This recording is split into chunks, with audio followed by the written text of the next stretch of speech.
13वां बरस पूरा होने पर पांडव विराट की राजधानी छोड़कर विराट राज के ही राज्य में स्थित उपलव्य नामक नगर में जाकर रहने लगे।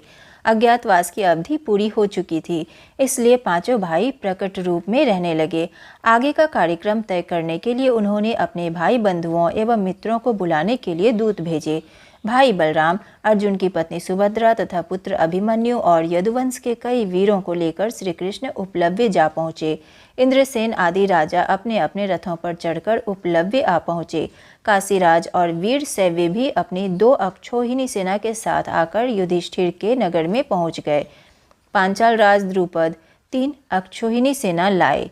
उनके साथ शिखंडी, द्रौपदी का भाई धृष्टद्युम्न और द्रौपदी के पुत्र भी आ पहुँचे और भी कितने ही राजा अपनी अपनी सेनाओं को साथ लेकर पांडवों की सहायता के लिए आ गए। सबसे पहले अभिमन्यु के साथ उत्तरा का विवाह किया गया। इसके बाद विराट राज के सभा भवन में सभी आगंतुक राजा मंत्रणा के लिए इकट्ठे हुए। विराट के पास श्री कृष्ण और युधिष्ठिर बैठे।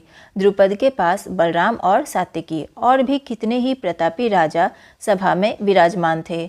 सभा में सबके अपने अपने आसन पर बैठ जाने पर श्री कृष्ण उठे और बोले, सम्मानीय बंधुओं और मित्रों, आज हम सब यहाँ इसलिए इकट्ठे हुए हैं कि कुछ ऐसे उपाय सोचें जो युधिष्ठिर और राजा दुर्योधन के लिए लाभप्रद हो, न्यायोचित हो और जिनसे पांडवों तथा कौरवों का सुयश बढ़े। जो राज्य युधिष्ठिर से छीना गया है वह उनको वापस मिल जाए तो पांडव शांत हो जाएंगे और दोनों में संधि हो सकती है।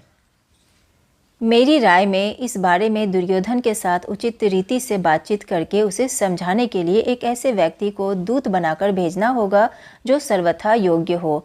तब बलराम उठे और बोले, कृष्ण ने जो सलाह दी है वह मुझे न्यायोचित लगती है। आप लोग जानते हैं कि कुंती के पुत्रों को आधा राज्य मिला था, वे उसे जुए में हार गए। अब वे उसे फिर से प्राप्त करना चाहते हैं। यदि शांतिपूर्ण ढंग से बिना युद्ध किए ही वे अपना राज्य प्राप्त कर सकें तो उससे न केवल पांडवों बल्कि दुर्योधन तथा सारी प्रजा की भलाई ही होगी। बलराम के कहने का सार यह था कि युधिष्ठिर ने जानबूझकर अपनी इच्छा से जुआ खेलकर राज्य गंवाया था।